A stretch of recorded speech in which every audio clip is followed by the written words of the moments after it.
name, Little Mel. I was going to call myself Miss Mel.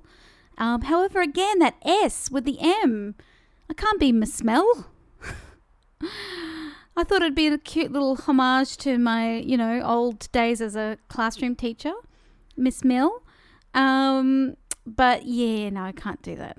So I've called myself Little Mel, and I'm going to tell you what I guess there's a deeper premise underneath the Little Mel, stage name, and it's a bit of a homage to my inner artist, my inner child, and also a little bit of a kind of a nod to all those incredible soul R&B singers from, the 60s, like Little Ann, and of course you've got Little Richard, and so many legends with the little, in front of their name.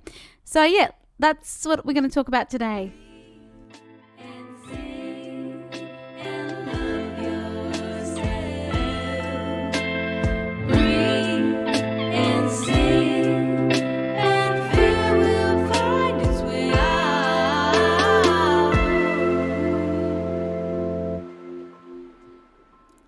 G'day, Mel here with episode 18 of the Fearless Singer podcast. I'm always surprised by the number. I'm like, whoa, you're doing it. You've made 18 podcast episodes. When something you've been wanting to do for years and suddenly you work on all the resistance around doing it, you get over the fear of putting yourself out there and people thinking you're a loser and all the rest of it, and you start doing it, and then suddenly, oh my God, you've got a few under your belt, and not just a few, you've got 18 bloody episodes. I'm really, if I dare say it, I'm proud of myself, because I know I strike you maybe as a confident person, and I am, and I do a lot of work on loving myself. I do that daily. I treat it like, maintaining a garden. I've lost my train of thought. I just started thinking about the garden. It's like, yeah, oh my God. I started thinking about how when you start to see like my plants just on my veranda, like are looking a little bit shabby, you know that, oh, Mel's been going through some stuff, but yeah, at the moment they're all looking really healthy and beautiful, so I'm proud of that too. Yes, anyway, where was I going with this? I do a lot of work on loving myself. I do appear confident, but yes, a lot of work has gone into that fear of being vulnerable and putting it out to the world. And I always just come back to that vision of I'm doing it because if one person hears this and takes anything from it, and it helps them shift a perspective or shift a little bit of resistance, towards their big dream goals, then I go, I should have been doing this years ago, because that to me is beautiful. And it is about, the community, bringing us all together and spreading the message of it's important to love yourself and to love your voice and, and to share your story, whether it's through spoken word or through music or through art, that, it's really about, putting beautiful energy out there into the world and for other people as much as for yourself. So yeah. Anyway, so that's what I do. I always come back to the bigger reason why I do all of this. Because I do something I haven't shared before. I struggled. So I grew up basically in, I had speech and drama lessons. I was always in a Stedfords. Didn't do a lot of play acting. It was all very, monologue heavy. So it was all about me, basically. So I did a lot of performing as a kid, and there was this, I guess things happened, family things happened when I was 17, and I got struck down with, self-diagnosed, of course, now in retrospect, but pretty sure it was agoraphobia. So I had a real intense fear of talking to people, and it just came out of nowhere. And I would stutter a lot as well, and struggle with just even putting words together, and I couldn't look at people in the face. I was this really confident child, and then suddenly this happened. And I actually had this for like quite a few years. It went right through to my early 20s. And I just, at that time, there probably was help available for young people with mental health. It was back in the early thousands. But I just didn't know where to look for it. Well, I did, because I started reading books, and I guess I pretty much helped myself out of it. And of course, I've got loving family, and had really, great chats with my mum, who helped me through a lot of stuff as well. But yeah, so I struggled with putting my ideas out there in coherent thoughts and sentences, because I had a real fear of people. And so, to be sitting here putting my thoughts together in quite a stream of consciousness way, because I don't script any of this. It does, I do, there is a bit of a, residue of fear there. But again, I work through it by getting into those expansive states before I start. So I, do deep breathing. I do a little nervous system reset.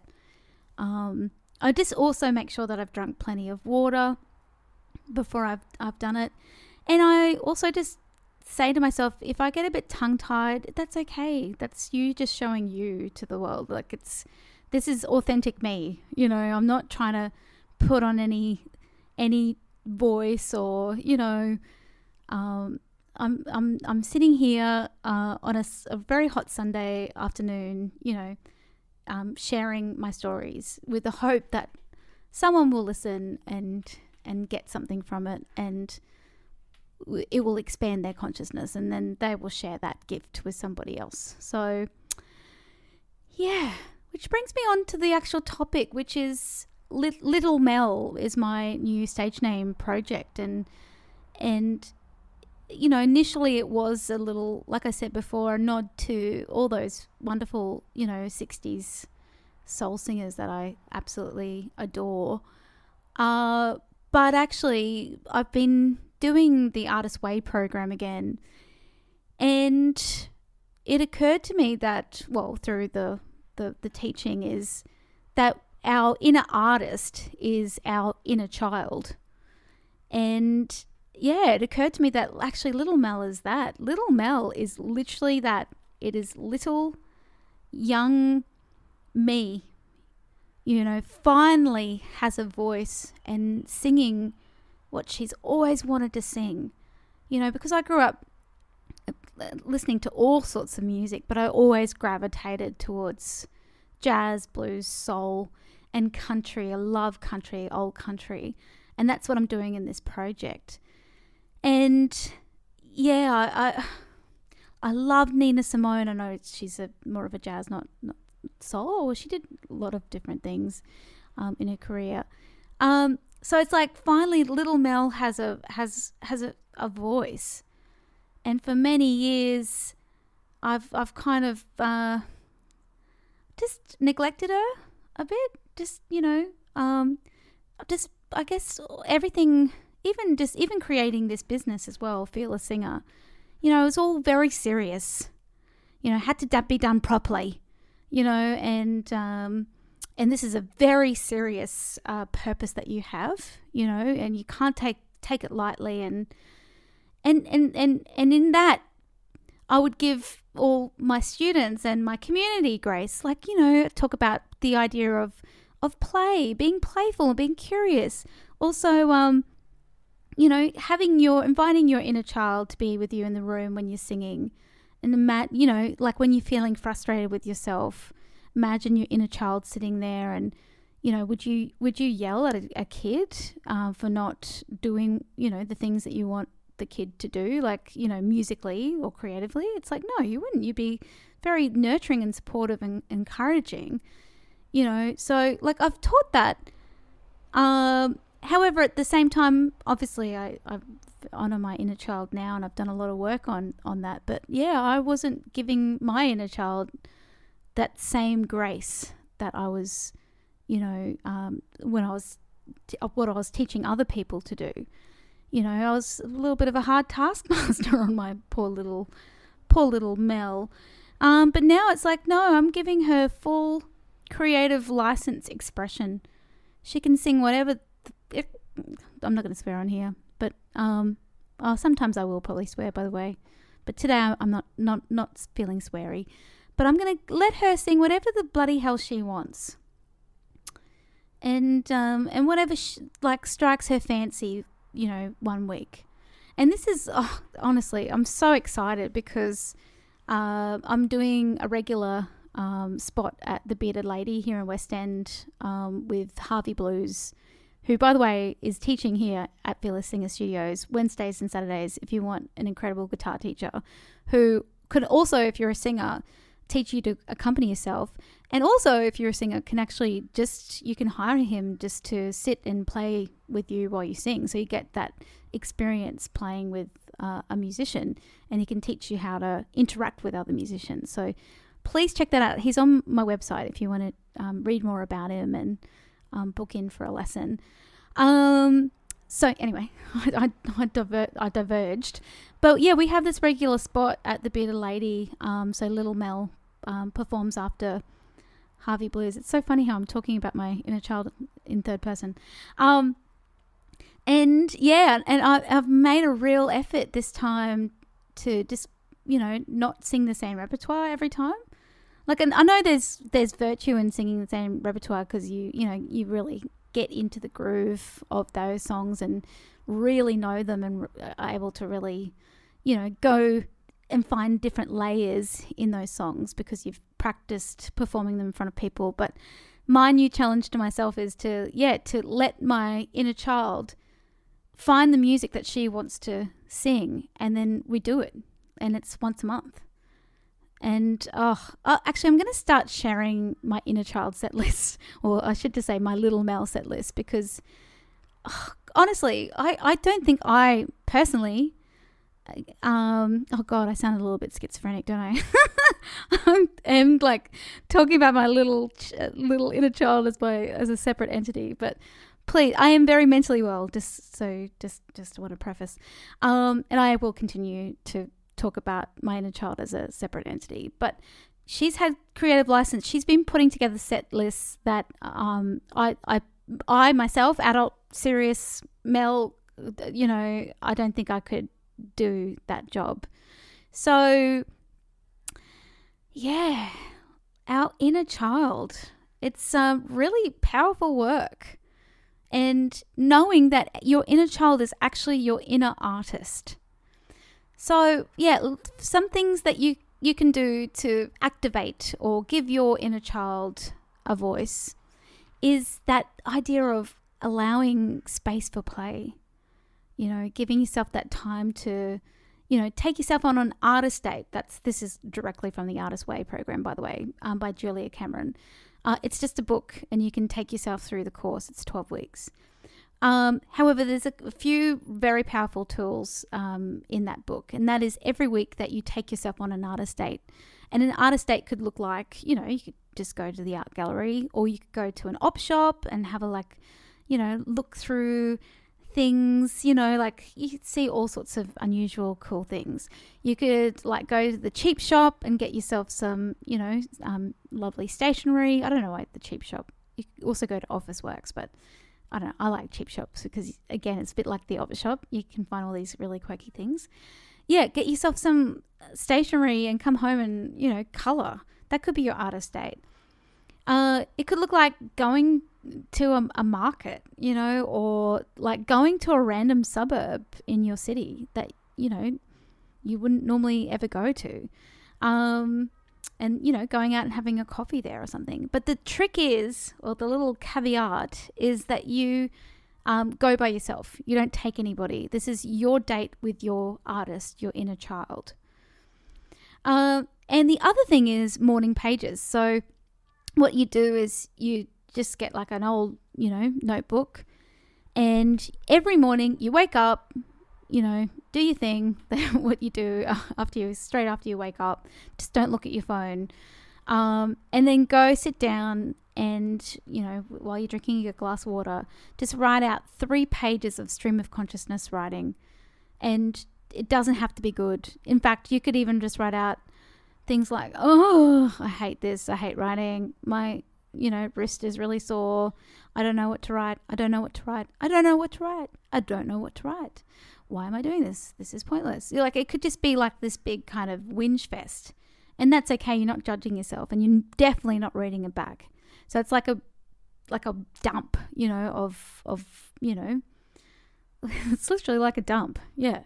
Sorry to be crass, but that's what you're doing. And you're just going to do 3 pages of it. You're just going to commit to that every morning. You wake up and you do that. That's your new routine.